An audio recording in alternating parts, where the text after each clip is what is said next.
身价100亿的集团老总居然也喜欢上了网恋。可就在他们第一次约见时，男人惊讶地发现，和自己网恋的女友竟然是自己现实中的死对头。为了揭开事情的真相，男人故意装作路过，心里虽然紧张，但还是努力保持镇定，准备上前与女人搭话。然而女人一眼看到他，吓得心里一紧，想要立刻逃离。可是眼看来不及了，他只好装作专注地看书，以此掩饰自己内心的慌乱。Kathleen Kelly. Hello, this is a coincidence. Would you mind if I sat down?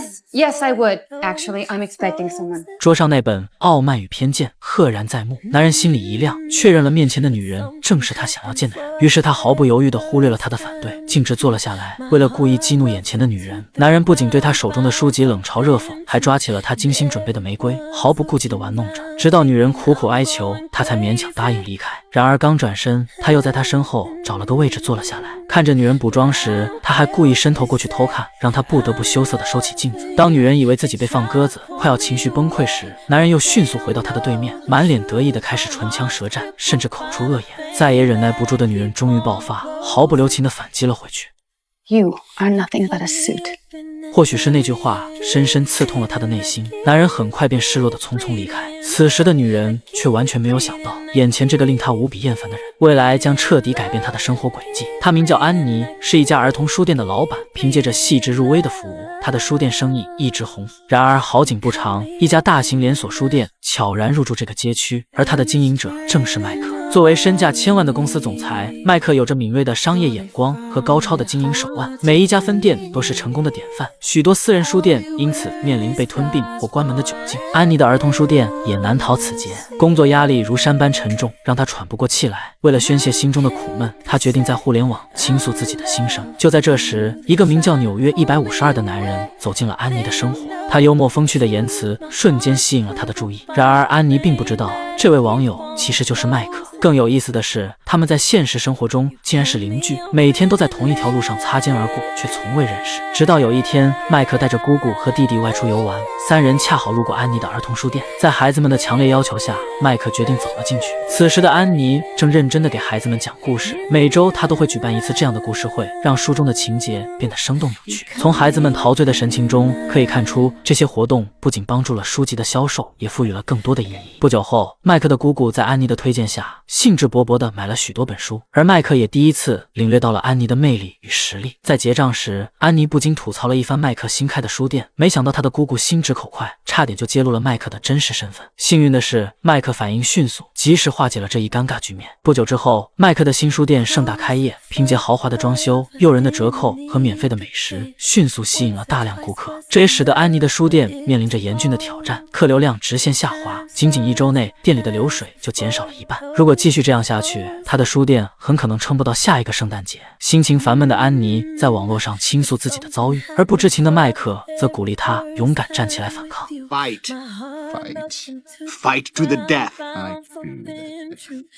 在麦克的鼓励下，安妮决定奋起直追。第二天，她邀请了记者，借助众多市民的目光站上演讲台，并雇佣了一群演员在麦克的书店门口举牌抗议。她的这番举动很快引起了媒体的关注，安妮的采访也登上了电视。这一切让麦克怒火中烧，他和朋友们扬言一定要给安妮点颜色看看。然而几天后的商家聚会上，当他无意中看到安妮时，却不禁感到一阵惬意。为了避免不必要的麻烦，他选择了躲避，但谁知还是被安妮撞上。就在聊天进行得如火如荼时，麦克突然找了个借口匆匆离开。安妮顿时愣住了，心里满是疑惑。她并没有多想，只是觉得气氛有些奇怪。然而紧接着朋友的一番话如同醍醐灌顶，让她瞬间醒悟，意识到事情似乎并没有那么简单。I cannot believe that he was speaking to Joe Fox.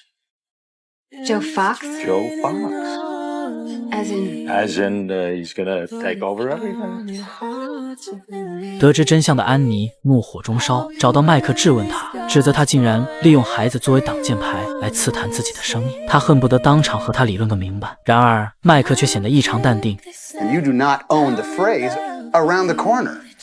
尽管麦克的解释条理分明，安妮却依然无法相信他所说的话。让他更加难受的是，他之前的演讲和采访并没有改变书店的现状，生意依旧冷清。失落的他再次在网上倾诉，主动提出想见面聊聊。收到邀请的麦克欣然前往。然而当他走到餐厅门口时，却惊讶地发现自己聊了许久的网友竟然是安妮。为了搞清楚事情的真相，麦克决定主动上前搭话，于是事情的发展就此展开。从餐厅走出来后，安妮的心情跌入谷底。为了寻求一点内心的安慰，她回到家立刻打开电脑，然而映入眼帘的却是一片空白，这让她的心再次崩溃。与此同时，麦克心中也在煎熬，他开始后悔和安妮之间发生的一切。面对突如其来的身份变化，他一时间无从应对，选择了逃避。第二天，安妮照常来到书店，店员关心地问起她昨天约会的情况。得知安妮被网友放了鸽子，店员不仅费尽心思为那人辩解，还开玩笑说，也许那位网友是刚被捕的屋顶杀手，所以才无法赴约。虽然这番调侃让气氛轻松不少，但安妮心中的失落依旧挥之不去。经过一番犹豫，她还是给网友发了信息，不过并没有直截了当地询问失约的原因，而是先分享了自己和麦克之间的事情。她对自己与麦克的言语感到深深的自责。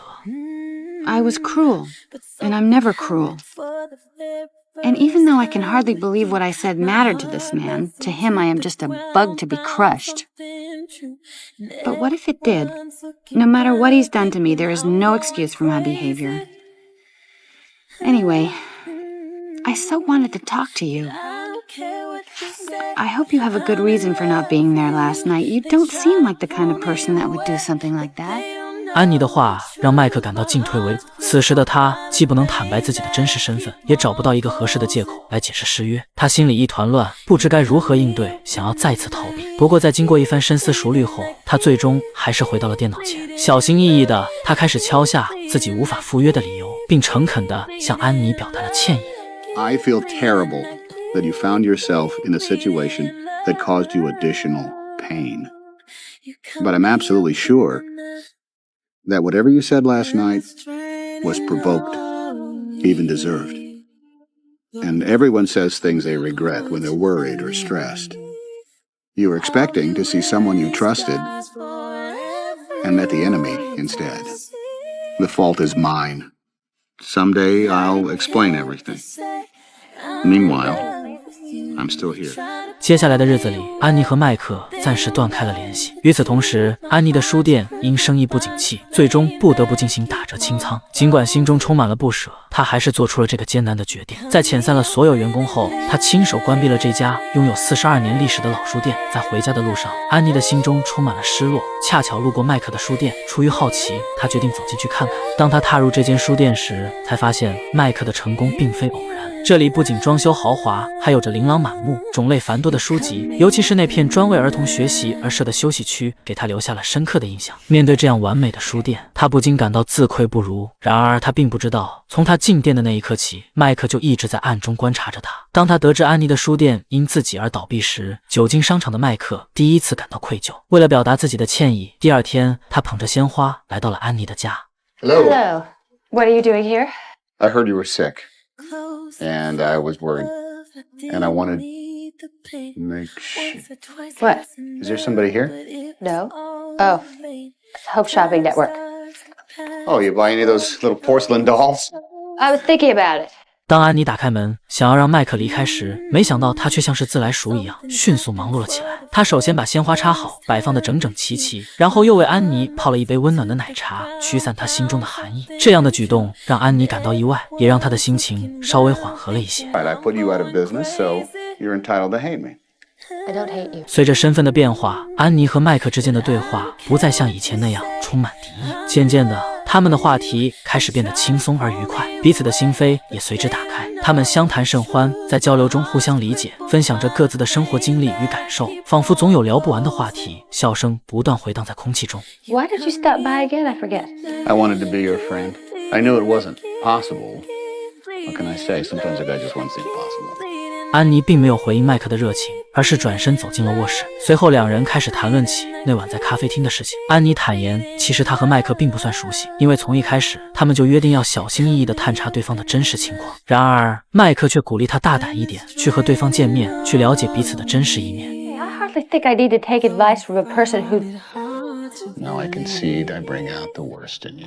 Let me just help you to not say something you're just going to torture yourself about for years to come. 麦克的这番话让安妮感到一丝熟悉，却又想不起来在哪听过。麦克离开后，安妮决定采纳他的建议，主动向网友发出了见面的邀请。没想到两人很快就约定好了几天后的见面时间。与此同时，在现实生活中，麦克和安妮每天都能见面。午后的咖啡时光，两人相互品味着浓郁的咖啡香。街边的餐馆里，他们无话不谈，畅聊人生与理想。曾经的死对头，如今却成了无话不谈的好友。彼此的关系在潜移默化中悄然改变，爱情的种子也在不经意间扎下了根。日子一晃就到了安妮和网友见面的日子。正当他准备换衣服去赴约时，麦克却突然停下脚步，对他说 If I hadn't been Fox Books, and you hadn't been the shop around the corner, and you and I had just met. I know. Yeah. I would have asked for your number, and I wouldn't have been able to wait 24 hours before calling you up and saying, hey, how about some coffee or, drinks or dinner or a movie for as long as we both shall live. Joe? And you and I would never have been at war, and the only thing we'd fight about would be which video to run on a Saturday night. How can you forgive this guy for standing you up and not forgive me for this tiny little thing of putting you out of business? 当面对麦克突如其来的告白时，安妮的内心瞬间乱成了一团，仿佛被雷击中般愣住了。她想要逃离这个令人窒息的局面。安妮细心打扮了一番，满怀期待地来到了他们约定的地点。然而她等了许久，却始终没有见到任何人影。就在她以为自己又一次被爽约的时候，麦克突然出现在了她的视野里。看着他缓缓朝自己走来，安妮的心中瞬间涌起一阵迷雾。原来这一切都是命中注定的安排。Don't cry, shop girl. Don't cry. I wanted it to be you.